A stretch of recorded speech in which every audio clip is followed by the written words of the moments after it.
Hello friends, welcome to ring parlour. இன்றைக்கி நம்ம பார்க்க போகிறது சீஸ் கேக். அது செய்ய தேவையான பொருட்கள்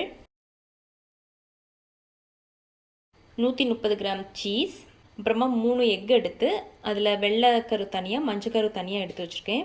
அப்புறமா 50 கிராம் பால், 70 gram butter, 40 gram sugar, 25 gram maida. இவ்வளோதான். இப்போ எப்படி செய்யலாங்கிறத பார்க்கலாம்.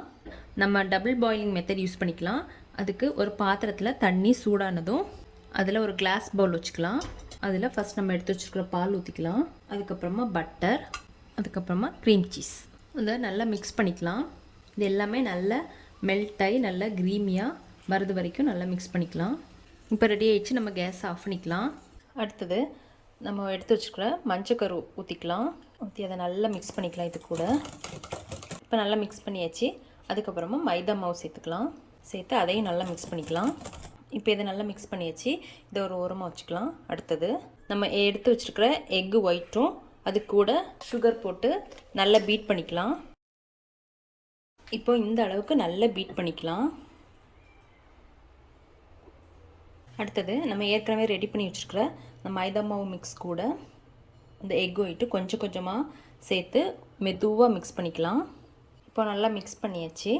அடுத்தது கேக் ட்ரேயில் நான் வந்து கொஞ்சமாக பட்டர் தடவி குக்கி பேப்பர் போட்டிருக்கேன்.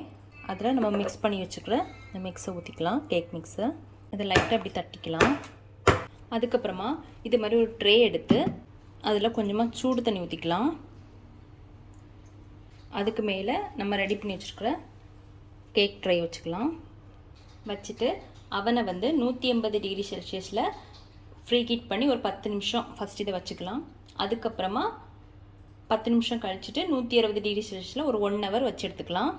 இப்போ கேக்கு ரெடி ஆயிடுச்சு. இது நல்லா ஆறுனதுக்கப்புறமா ஒரு பிளேட்டுக்கு மாற்றிக்கலாம். இப்போ நல்லா ஆறிடுச்சு. இதை ஒரு பிளேட்டுக்கு மாற்றிக்கலாம். இந்த பட்டர் பேப்பரில் எடுத்துடலாம். பார்த்திங்கன்னா நல்லா சாஃப்டாக வந்திருக்கு. இது வந்து மேலே செவந்தும் அடியில் இந்த மாதிரி கலரில் இருக்கும். இப்போ நம்ம கட் பண்ணிக்கலாம்.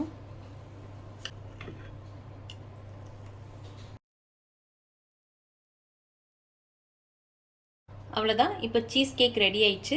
நீங்களும் வீட்டில் ட்ரை பண்ணி பாருங்கள். பிடிச்சிருந்தா லைக் பண்ணுங்கள், சப்ஸ்கிரைப் பண்ணுங்கள். தேங்க்ஸ் ஃபார் வாட்சிங்.